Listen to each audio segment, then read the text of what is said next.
Voilà ce que la victoire représente.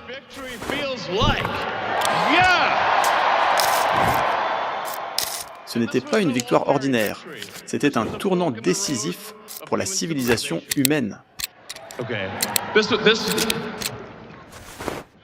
Il y a des élections qui vont et viennent. Certaines sont importantes, d'autres non, mais celle-ci était vraiment cruciale. Je veux simplement vous remercier d'avoir rendu cela possible. Merci.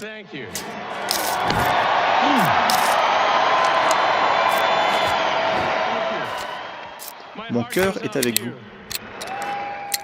C'est grâce à vous que l'avenir de la civilisation est assuré. Grâce à vous, nous aurons enfin des villes sûres, des frontières sécurisées et des dépenses raisonnables, des choses essentielles.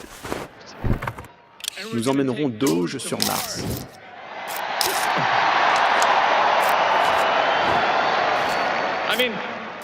Imaginez à quel point ce sera extraordinaire de voir des astronautes américains planter le drapeau sur une autre planète pour la première fois.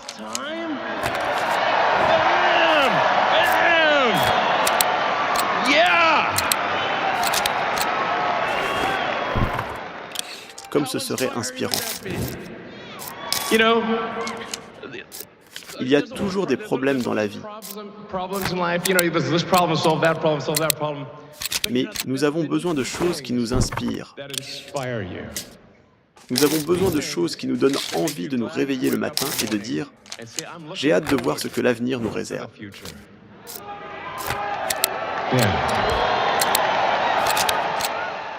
Je vous aime tous.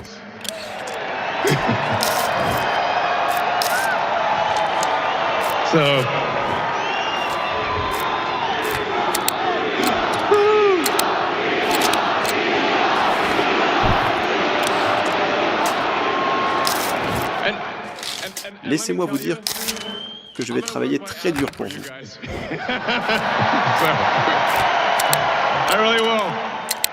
Je le ferai vraiment.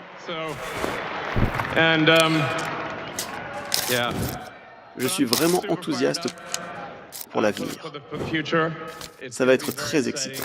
Comme l'a dit le président, nous allons connaître un âge d'or. Ce sera fantastique. L'une des valeurs américaines fondamentales que j'aime le plus est l'optimisme. Et cette conviction que nous allons rendre l'avenir meilleur.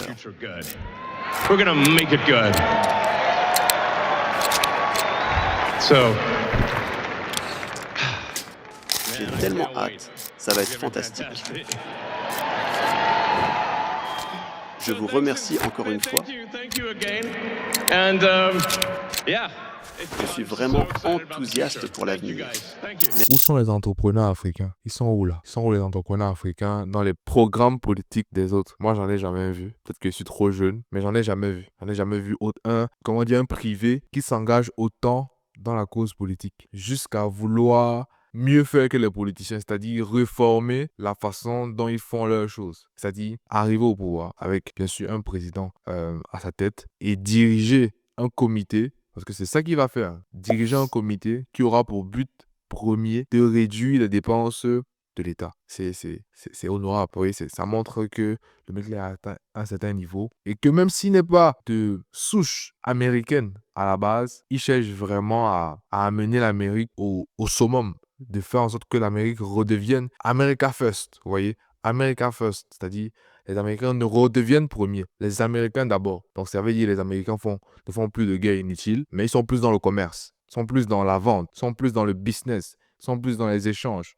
sont plus dans les négociations, plus de parts de marché, plus de terrain, plus de terre, plus de matières premières. Parce que pendant tout le temps qu'ils ont continué à faire des guerres avec les Biden, tout ça, les Chinois, c'était les matières premières, c'était la vente, bref, c'était les TikTok, les Biden, c'était les Temu, c'est ça. Et aujourd'hui, ils veulent revenir à un niveau compétitif qui vont faire en sorte qu'ils redeviennent première puissance économique, et que de mieux que quelqu'un qui a tellement eu de succès marketing que Trump dans toutes ses entreprises, que de meilleurs conseillers que des milliardaires. Parce que Trump, déjà, là-bas, c'est un milliardaire. Et derrière lui, il y a comment on dit, une panoplie d'autres milliardaires, mais les milliardaires qui veulent, comment expliquer, c'est pas les milliardaires style Bill Gates, voilà, avec tous les trucs qu'on connaît sur le Covid, etc. Et son emprise dans l'OMS, c'est des milliardaires qui ils veulent vendre. C'est-à-dire, leur but premier, c'est de faire beaucoup plus d'argent, de faire rayonner beaucoup plus l'Amérique, dépasser la Chine.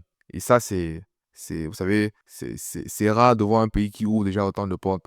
Elon Musk, il sait qu'il ne serait jamais devenu ce qu'il est aujourd'hui sans la liberté que l'Amérique lui a laissée. L'Amérique lui a laissé la liberté de créer une entreprise spatiale sur son territoire, de prospérer sur son territoire, de dépasser même d'autres sur son territoire. Ça me rappelle l'histoire où il rappelait quand il allait acheter ses premières fusées en Union soviétique, donc en Russie. On se moquait de lui, on disait, mais qu'est-ce qu'il va faire avec ses fusées, le mec là et tout ça. Et aujourd'hui, il réussit à réutiliser des fusées alors que c'est un privé. Même si l'entreprise aujourd'hui est à 90, voilà, on va dire même 100% financée par l'État. Mais ça empêche tous les succès qu'ils ont au quotidien, qu'ils montrent de jour en jour avec Starlink, etc. Donc bref, voilà, belle vidéo d'investissement et tout le bazar. Maintenant, j'avais une question pour vous, à vous les Africains, c'est est-ce qu'en Afrique, vous voulez plus d'entrepreneurs aux commandes, c'est-à-dire plus d'entrepreneurs au pouvoir? On veut plus juste des politiciens qui viennent nous débattre des débats politiques. Alors, on en a trop vu. Est-ce que vous voulez plus d'entrepreneurs? Est-ce que vous voulez plus de personnes qui ont du style Trump, par exemple, c'est-à-dire des entrepreneurs qui ont performé dans la vraie vie, qui sont lancés en politique et qui veulent réussir en politique? Ça me rappelle, il y a un profil en tête là, c'est Jean-Louis Briand en Côte d'Ivoire. C'est à peu près le même type de profil. C'est à peu près le même type de profil, issu de familles aisées ensuite, qui, même si c'est pas dans les mêmes secteurs, c'est à peu près le même élan. Donc, est-ce que vous pensez que c'est une bonne chose d'avoir plus d'entrepreneurs qui font de la politique? Parce que très souvent, c'est les entrepreneurs qui financent la politique et qui financent les politiciens, en tout cas leur campagne, avant que ces derniers-là viennent instaurer des réformes pour, comment dire, il faut de redonner à César ce qui appartient à César, c'est-à-dire, moi, je t'ai financé ta campagne et toi, derrière, comment dire, tu mènes des réformes, des actions qui vont faire en sorte que mes business prospèrent le plus, tu m'écartes les concurrents, et vous voyez tout le bazar. Donc, est-ce que vous voulez voir plus d'entrepreneurs de nos États ou pas, tout simplement? Donnez vos raisons en commentaire. C'était Alfred. Abonnez-vous à la chaîne, c'est très important. Ciao.